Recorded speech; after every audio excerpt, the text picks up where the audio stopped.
Hello all, this is Dr. Karthika from Department of Biomedical Engineering, SNS College of Technology, Coimbatore. Today we are going to discuss about color image processing in digital image fundamentals. Okay, first, why use color in image processing? Why do we need colors in image processing? Because color is a powerful descriptor. It is mainly used for object identification and extraction. For example, face detection using skin colors. Humans can discern thousands of color shades and intensities. Here, human discern only 2 dozen of shades of grays. See here how a color image is represented, how an image is represented in terms of color spectrum. See here, this is your input image and see the output color image. The output is like a spectrum of colors. Okay, here we have 2 categories. One is full color imaging, second one is pseudo color image processing. Here in full color processing, images are acquired from full color sensor or equipments. In pseudo color processing, in the past decade, color sensors and processing hardwares are not available. So here the colors are assigned to a range of monochrome intensities. So in this color image processing, we have to consider both full color processing and pseudo color processing. See, in this color fundamentals, physical phenomenon, it is actually for physical nature of the color is known. It represents the physical nature of the color is known. And this visuo-psychological phenomenon, it is how human brain perceive and interpret the color.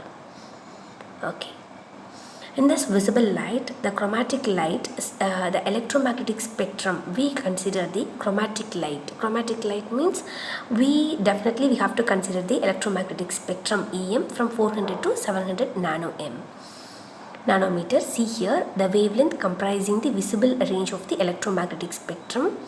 Here we have gamma rays, X-rays, UV, infrared, microwaves and TV radio waves. See here the ultraviolet and visible spectrum and infrared band. Here wavelengths are represented in terms of nanometers. See, the color that human perceive in an object equal to the light reflected from the object. Once again I repeat, see here the color that human perceive in an object, it is equal to the light reflected from the object. See the illumination source and the scene and the reflection part.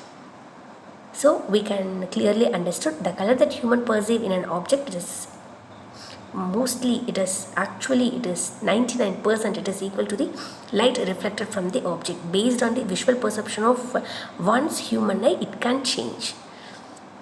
See here, physical quantities to describe a chromatic light source. Here we have to consider the radiance, luminance and brightness. Radiance is the total amount of energy that flow from the light source. It is measured in watts. And luminance, the amount of energy an observer perceives from a light source. It is measured in lumens, LM. For infrared light, it has a high radiance but zero luminance. Brightness, subjective descriptor that is hard to measure. It is similar to the achromatic notion of intensity. See here how human eyes sense light. Actually in light we have 6 to 7 millions of cones. These cones act as sensors for human eye. Here we have 3 principal sensing categories in eyes. For red light 65% and green light 33% and blue light 2%. This components are represented in this graph: blue, green and red. RGB color matching functions. See, primary and secondary colors. See here, it defines in 1931 CIE, International Commission on Illumination, it defines specific wavelength values to the primary colors. For blue it is 435.8 nanometer. For green it is 546.1 nanometer.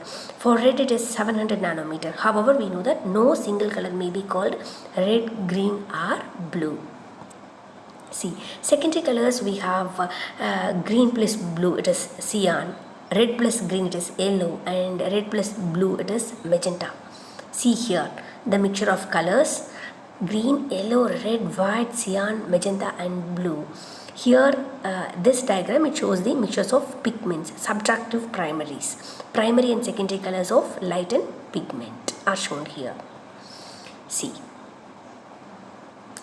the primary colors of pigments, and here it shows the color of light RGB and color of pigments. Absorb R, cyan; absorb G, it is magenta; and absorb B, it is yellow.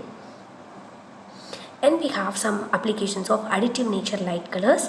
Here we have taken an example of color TV. We have red, green and blue in color monitor. So finally it turns into RGB monitor, RGB. Okay, and we have CIE XYZ model for color processing technique. We use this technique. See here, in array the wavelengths of RGB is arranged in terms of pixel matrix. Here normalized values are x equal to x by x plus y plus z. For y it is y equal to y by y, x plus y plus z, and z it is z by x plus y plus z. These are all called chromaticity coordinates. See here the chromaticity diagram. In the end, from RGB to the colors are differentiated. The primary as well as secondary colors are represented here. See here, actually while talking about color image processing, we have to know about additive of colors. Any color inside the triangle can be produced by the combination of three initial colors. RGB gamut of monitors and color gamut of printers are shown as an examples. Thank you.